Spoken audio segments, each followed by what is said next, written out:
em 2011, lembro-me na altura quando assinei pelo Palmeiras, que quando mostrei o meu RNE eles nem acreditavam. E pronto, se há brasileiros que querem tirar o passaporte português, este é um português que quer tirar o passaporte brasileiro. Boa noite, Abel. Rogério Holanda, da Rede RC. Abel, o Palmeiras vinha numa crescente no Campeonato Brasileiro, 5 vitórias consecutivas, mas hoje é derrotado para o Fortaleza por todo placar de 3-0. As entradas do Veiga e do Estevão no segundo tempo não surtiram efeito. Será que se tivesse colocado eles no começo do jogo, não teria sido um pouco diferente? Eu não sei, eu não sou mágico. Esses dois jogadores tiveram problemas físicos. Espero que amanhã o departamento não me diga que há lesões, é só isso que eu quero. Esses dois jogadores estavam com problemas de adutores. Vocês sabem que o Veiga é um jogador que bate bola parada e falei com ele, e ele é um jogador sério, honesto, e disse: professor, jogar o jogo todo ali vai ser difícil. E eu optei por meter o menino ali, como te disse. O próprio Estevão também estava com problema de adutor, se vocês se lembram, ele saiu do último jogo a segurar o adutor. Podia ter entrado de início, mas a minha função é mesmo essa, é tomar decisões, e quando nós não ganhamos a responsabilidade é toda minha. Mas a verdade, né, quando tu olhas para tudo isso, a verdade diz-nos que na primeira parte nós fomos o Palmeiras, nós tentamos, nós criamos, nós tivemos mais posse de bola, nós tivemos mais finalizações, nós conseguimos chegar com perigo. Na segunda nada, não saiu nada, nem do treinador, nem dos jogadores. Hoje não estávamos inspirados, como te disse. A minha opinião, porque não é normal, como disse, os golos que nós esperemos não são normais. Sim, é verdade, o treinador arriscou muito na segunda parte, não me interessa outro resultado a não ser ganhar, e nós arriscamos, é certo, tiramos um zagueiro, metemos mais um médio, mas não, na parte nós não conseguimos criar por mérito do adversário, como disse, por falta de lucidez. Não me lembro de uma defesa do goleiro deles na segunda parte, não me lembro de uma finalização, não me lembro de um bom cruzamento, não me lembro de uma boa ação, não me lembro. Mas não é por isso que eu não deixo de ter orgulho de ser treinador de Palmeiras e recuperá-los agora que eu quero.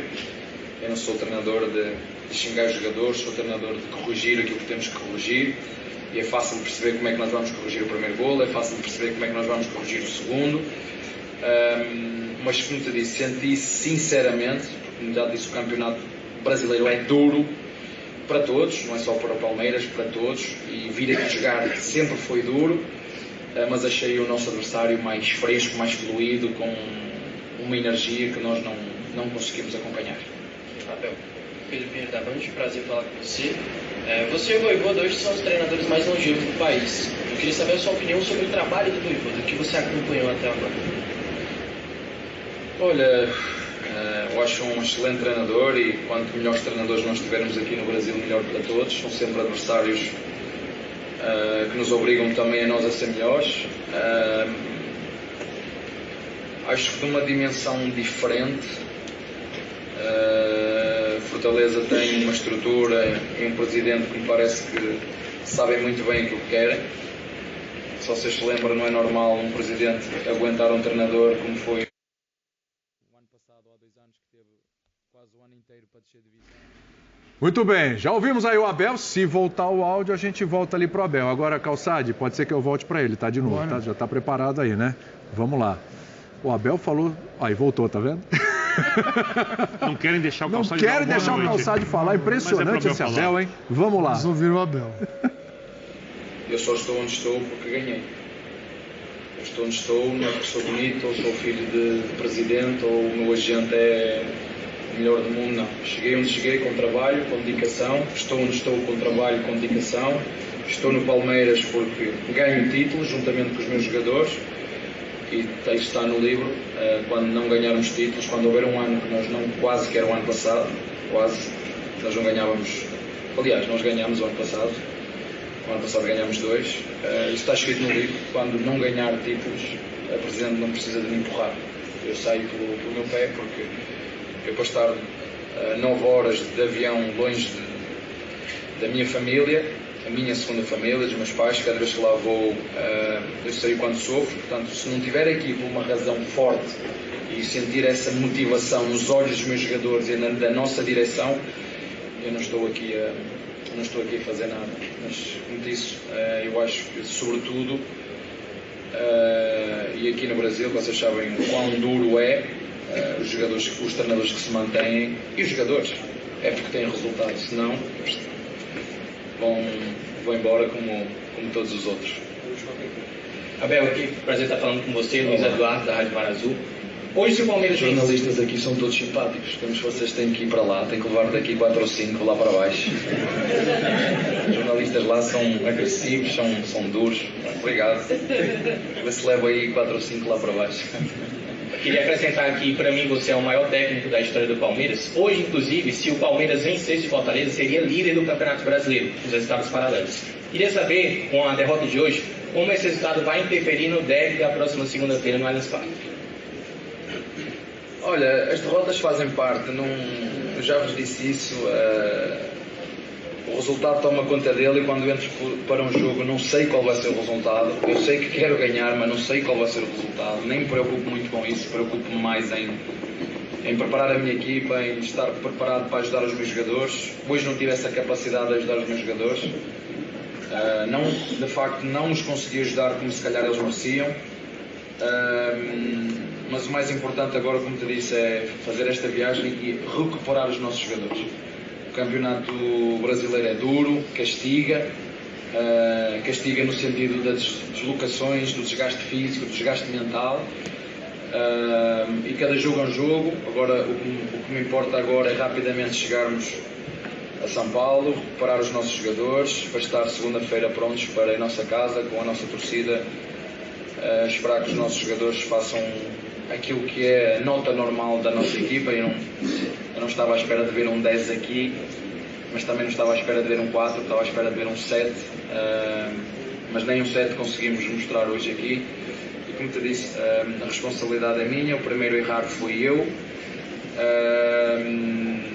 e dar os parabéns, eu já vos disse, é reconhecer e dar os parabéns ao nosso adversário, que hoje foi melhor. Chegar ao final, tirar-lhes o chapéu, apertar-lhes a mão, dar-lhes parabéns. Espero que continuem a jogar assim com todas as equipas que aqui vierem, e nós vamos continuar a fazer o nosso trabalho. Mas, como te disse, hoje o nosso adversário foi mais fluido, mais fresco, mais enérgico, mais intenso, mais eficaz, mais feliz, e mereceu ganhar com toda a justiça. E nós seguimos o campeonato e como te disse, é duro, é um campeonato duro, e nós estamos aí para quando cairmos, como foi o caso de hoje, amanhã já nos levantarmos, porque segunda-feira há mais. Está bem? Obrigado, Abel. Um abraço para vocês. Muito bem, está aí o Abel encerrando a coletiva. Agora sim, Calçade. Acho que o Abel não vai falar mais agora, né? Não vai voltar lá. O Abel, bis, Abel, a última. Volta aí, para, Calçade. Mas foi legal. Mais um. Foi legal ouvir o Abel. Até porque é um dia especial, né? Não é normal, né? Exatamente, mas ele tá calmo, tá tranquilo, até. Ele tá ali e tal. Achei que ele ia distribuir sopapos ali. Ele assume que ele não é um cara de culpar ninguém e de atribuir a culpa aos jogadores. Ele nunca fez isso. E não seria agora, porque ele deixou no banco o Veiga. Tinha o Veiga, o Flaco Lopes e o Estevão. Poderiam jogar ao lado do Rony e seria outro Palmeiras. Mas ele é que está lá dentro no dia a dia, e ele sabe um momento que não é para escalar. Não é uma questão de maldade, de viajada, porque ele resolveu poupar à toa, sabendo o grau de dificuldade que enfrentaria, e qualquer equipe, ao jogar com Fortaleza. Então, sim, ele sabe.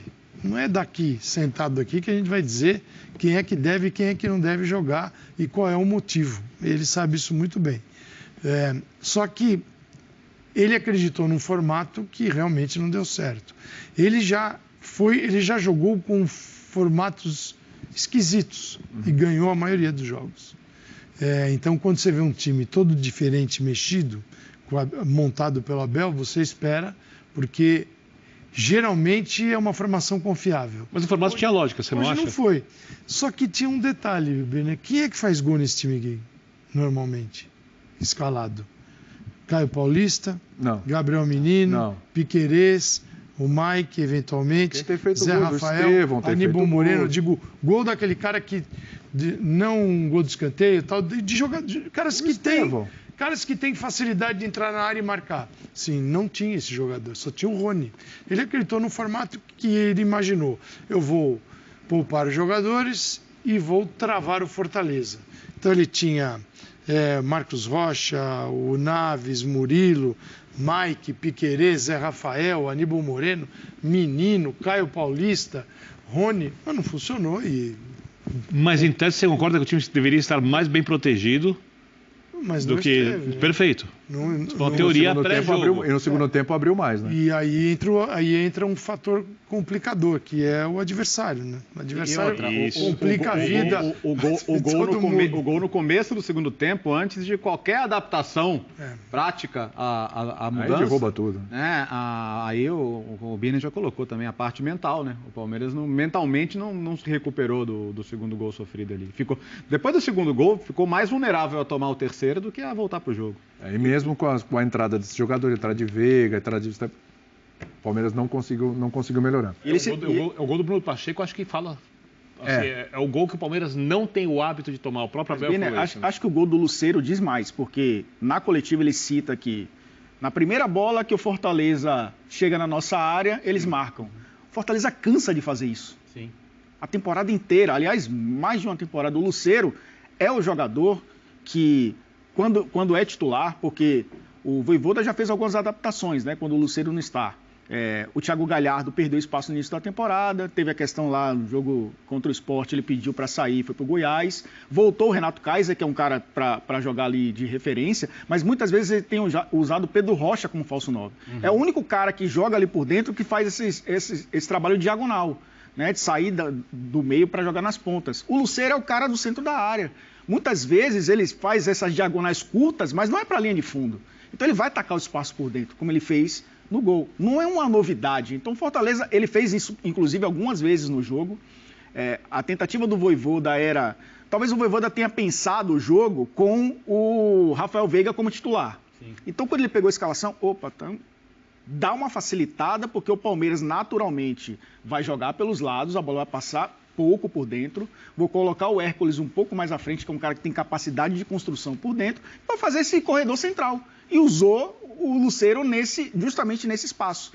O Fortaleza condicionou o seu jogo com 1-0 e conseguiu controlar. Então, acho que a proposta do Palmeiras não deu certo, não foi pelo gol no começo, mas eu acho que faltou entendimento de como o Fortaleza joga, e não foi um gol de novidade.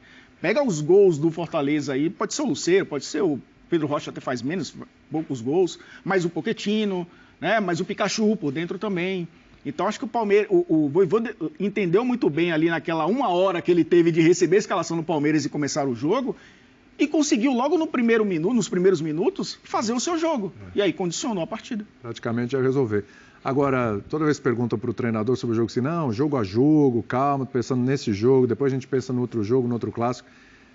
Hoje, até a última pergunta foi em cima disso, né? Acho que o Abel fez esse jogo pensando muito na segunda-feira. Você que vai tocar bola, mas é simples. Se hoje fosse o clássico e o próximo jogo fosse contra o Fortaleza, o time seria outro. Agora, no que impacta essa derrota no clássico? Ele já teria trabalhado jogo anterior. Nos jogos anteriores, as mexidas. Sim. Porque assim, a gente às vezes olha... É o acúmulo, né? E é o que já passou e o que vem pela frente.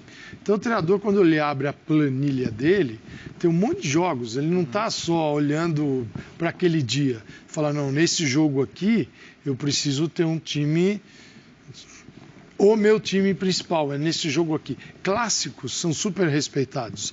Então você tem São Paulo e Corinthians, no caso do Palmeiras, ele não vai encaminhar as escalações para quando chegar num clássico contra o São Paulo ou contra o Corinthians, falar assim, eu vou ter que poupar hoje. Por mais que todos valem os mesmos 3 pontos, o impacto anímico é totalmente claro, diferente. Você vale para Cruzeiro e Atlético, para Inter e Grêmio, para os clássicos no Rio, Isso aí é da natureza do futebol mundial. O teu rival, você vai com força máxima. E claro que tem 4 dias, né? Você tem a quinta, sexta, sábado e domingo. Essa é uma questão. O jogo é segunda às 8 da noite. Poderia ser a preocupação com lesão. Pode. Nesta sequência, o jogador vai ficando vulnerável. O jogador vai ficando vulnerável. Sim, só para te dar argumentos, o Fortaleza jogou nos dias 13, 16, 19, 23 e 26. O Palmeiras jogou nos dias 13, 17, 20, 23 e 26. Não foi tão diferente assim. Não, mas se a gente pegar todas as escalações... Tudo bem. E a minutagem dos jogadores, talvez a gente...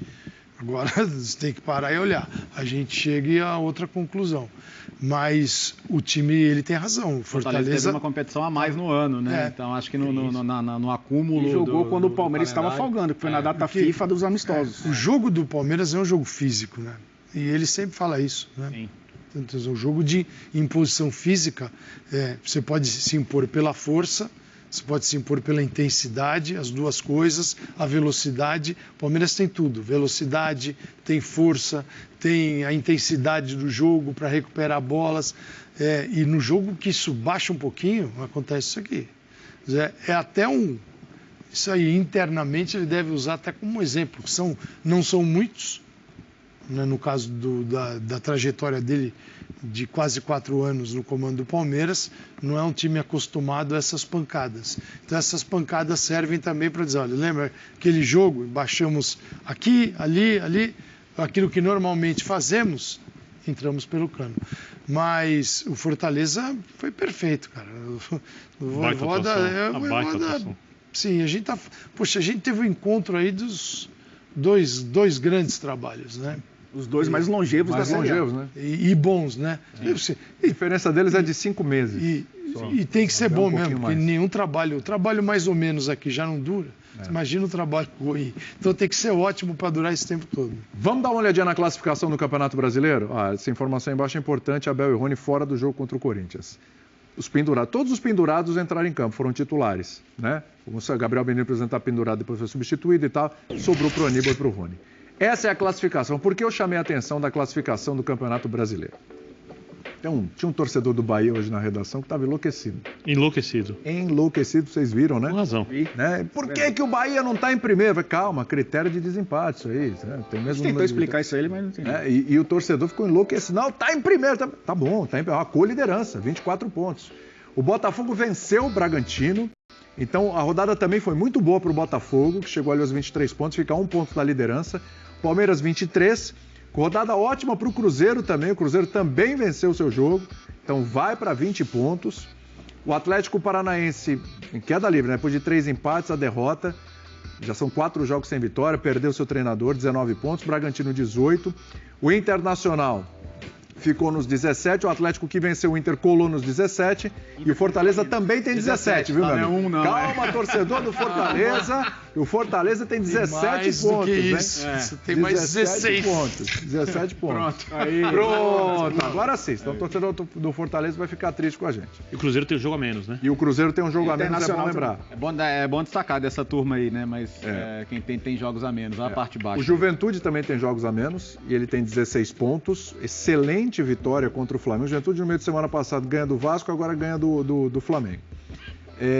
O São Paulo, 15 pontos, vai jogar amanhã.